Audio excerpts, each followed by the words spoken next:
What's going on, guys, and welcome back to the channel. My name is Nico, and in today's video I'm going to be reviewing this right here. This is going to be my first coffee equipment review. I've done a few recipe tutorials and how I make specific kinds of coffee, but in terms of the actual piece of equipment and a single review, this is going to be a first one because honestly I don't have too much coffee equipment to review. I only have this and have my scale right here, and that's pretty much it. So I'm going to start with the grinder because the grinder is something that I use every single day, and it's an integral part of the coffee making process. It is also something that some of you guys have asked about in the comments of my other coffee videos, which I will link down below. So that's why I decided to start with this piece of equipment right here. So this one in particular is part of Hario's Ceramic Coffee Mill Grinder series. This one in particular is the Mini Slim Pro.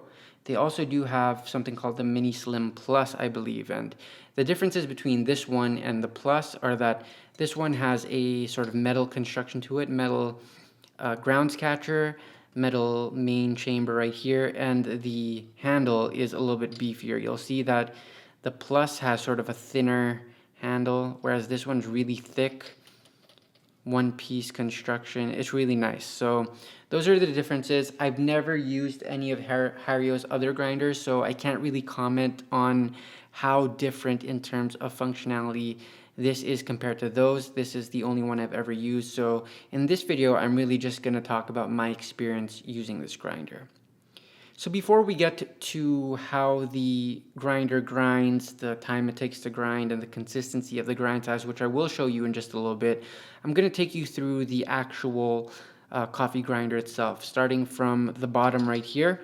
Let's just get this out of the way. And this is the grounds catcher. So this is where the grinds, after you grind the coffee, they fall into this, and then this is where you're going to have it afterwards.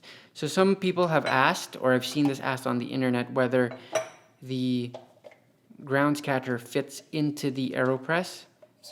So I'm going to unplunge this AeroPress, and as you can see, it does fit in. So if you want to pour straight into the AeroPress, you can, and that's like a way that you can avoid making a mess with your AeroPress.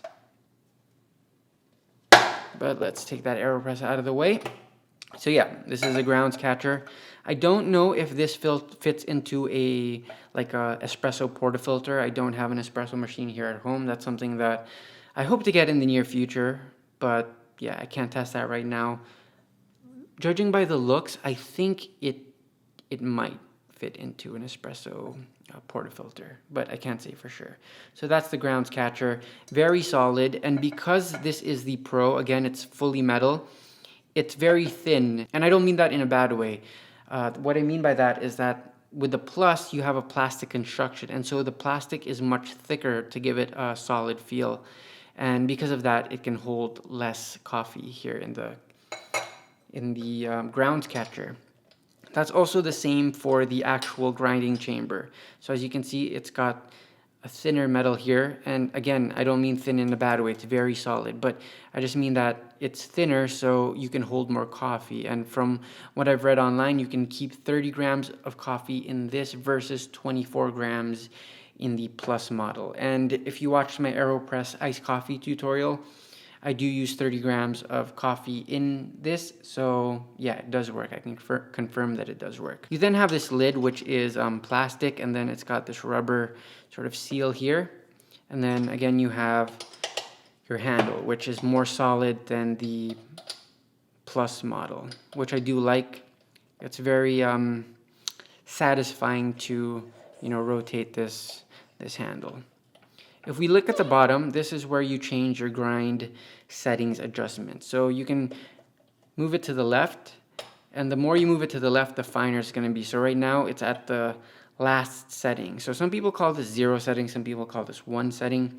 I call this 0 setting, and then I move to the left from there. And lately, I've been using anywhere from setting 5 to setting 6 for my V60 pour-over coffees, and it's been working well. So I'm going to click it out to 6.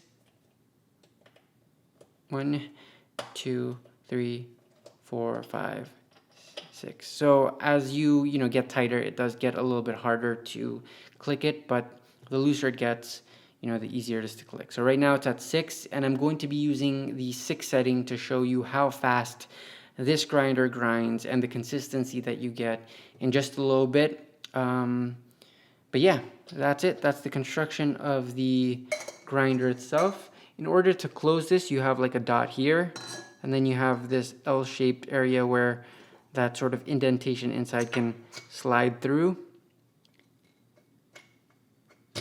And then you sort of rotate it to lock. There you have it. That is the actual grinder. So now let's get into the performance of this grinder. So now I have 13 grams of coffee here. This is what I use for a single cup of V60 pour over coffee.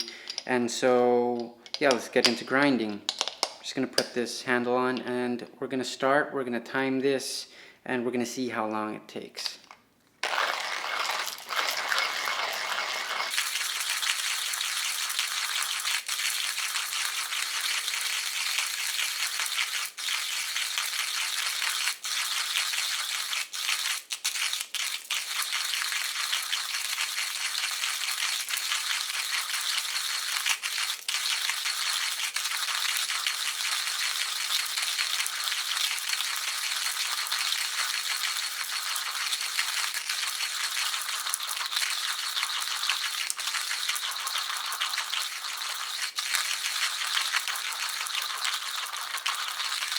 As you can see, the grinding is very smooth. It's not too difficult, but some of the beans don't get, get caught in the grinder right away. And so sometimes before you finish, you're left with like a little bit of a few beans that you need to make sure you're able to get before you actually finish. So there's that last remaining bean there. So the bulk of that was pretty quick. I don't know how long that took, but I'm going to watch this footage and put it on the screen. But as you can see, the effort level, not too hard, very smooth, and also not too long. So every morning, this is what I do when I'm making my coffee. And yeah, it's not too difficult. I find it actually very, very nice. Do I want to invest in a grinder in the future? I do, but that's probably going to be when I'm ready to invest in the really, really high-end stuff. So until then, I'm pretty happy with this. This is, I'm very happy that I bought this as a beginner, and this is going to serve me very, very well until I'm able to afford some of those higher-end grinders like the Comandante. So what I did was I just poured the coffee here onto this plate right here. This is the same coffee that we just grinded. And one thing that I noticed is it's a little bit finer than what I like for V60. So I could probably do a 7 or an 8 using this coffee.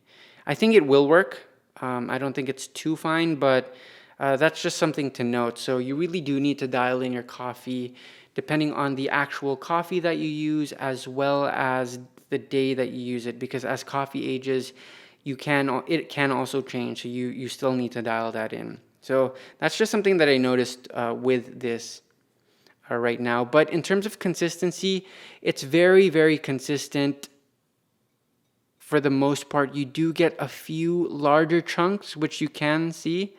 But for the most part, I think the size is pretty consistent. And yeah, I'm going to be brewing this into the V60, even though I think it could be a little bit coarser than this.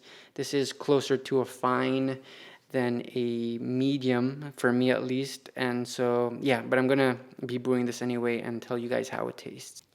All right, so I have everything set. My filter's pre-wet, preheated, my cup's preheated. I have the coffee in here. It is a little bit messy because I did transfer it from the plate, but that should be fine. And this just came off of the stove, so I'm going to start the first pour now.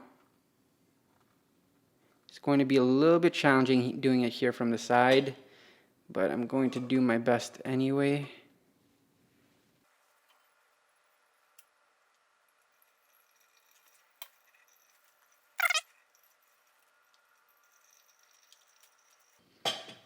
All right, so we poured a total of 207, which is a little bit more than I want for this, but let's see if we can still hit that sort of 145 brew time that I like. It's moving a little bit fast, so this might need to be adjusted. All right, we're at 145. Let's get to trying this coffee. So I'm just going to give this a quick mix so that I know everything here is pretty even, pretty balanced. And let's see how it tastes. It's a tiny bit hot, but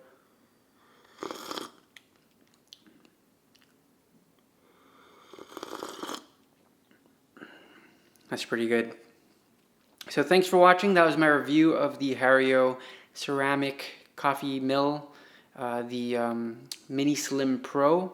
I hope you enjoyed. If you want to see more reviews on my coffee equipment, let me know. But yeah, I'm going to end this video now because it is getting a little bit hot. I usually have the fan on, but it was making too much noise for this video. I'll see you guys in the next one.